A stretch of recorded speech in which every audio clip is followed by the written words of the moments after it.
The following program is video supplemental instruction.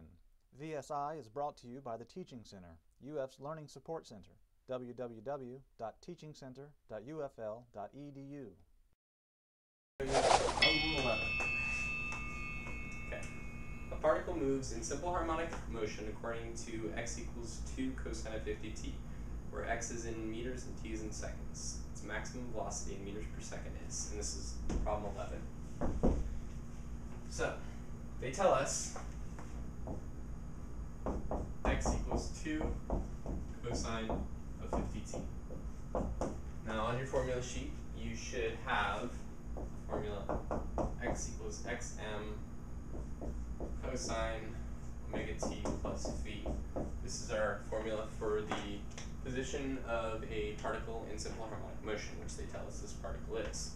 So with that in mind, we can go ahead and look at this and say that we know x of m is equal to 2, and omega is equal to 50, as well as phi is equal to 0, just by comparing the two equations. Now, we're not concerned about position, we're concerned about velocity, maximum velocity specifically. So what we need to do is either look at the equation or just simply derive this equation. I think it's nice to learn less equations and then just remember your calculus, but whatever you'd like to do, I'll show you how to derive it just in case. X of m is a constant, that doesn't change. Cosine of omega t plus phi, we have to do our chain rule. So first we derive the outside, the cosine function. Derivative of cosine of any number is just going to be negative sine. So we have our negative sine omega t plus phi. Then we have to derive the inside according to the chain rule. So derivative of omega t plus phi with respect to t is just going to give you omega. Derivative of a constant gives you 0. Derivative of any coefficient times the variable just gives you the coefficient, as long as the variable is to the first power, which is. So we end up with that formula. Now, what we can actually do is plug these numbers in, if you like. So we can say that v is going to be equal to negative 2 times 50 times sine of 50t, because phi is 0. Now, rewrite that just a little once again. So negative 100 sine of 50t. Now, don't know if your professors go over this. I believe they do, but the whole concept of these wave functions, anytime you see a function with a cosine or a sine in front of it, you know cosine and sine range between negative 1 and positive 1. So basically, this is always your amplitude. Whatever is outside of the cosine or sine function, that's going to be your amplitude, because this number here is just going to be multiplied by some number between negative 1 and positive 1. At the maximums, it's going to be negative 1 and 1. At the center, it's going to be multiplied by 0, and everywhere else, it's going to be multiplied by some fraction. Okay? So we know that x can only be 2 or negative 2. It's going to range from 2 to negative 2 based on time. Okay?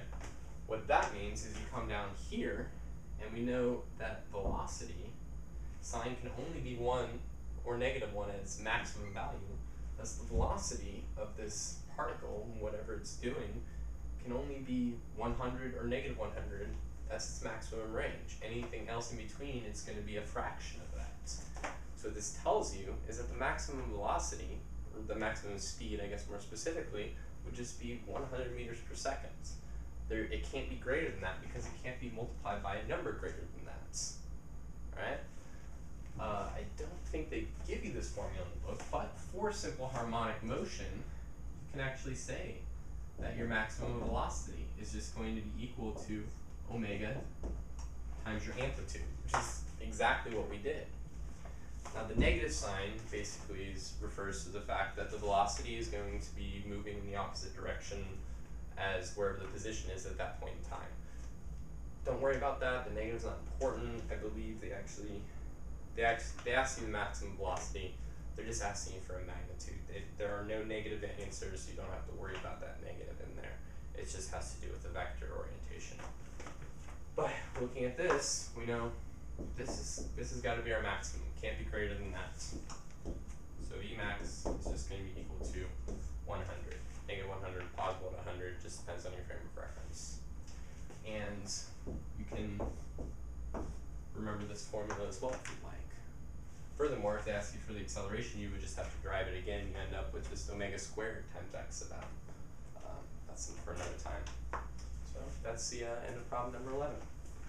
The Teaching Center, UF's Learning Support Center, www.teachingcenter.ufl.edu.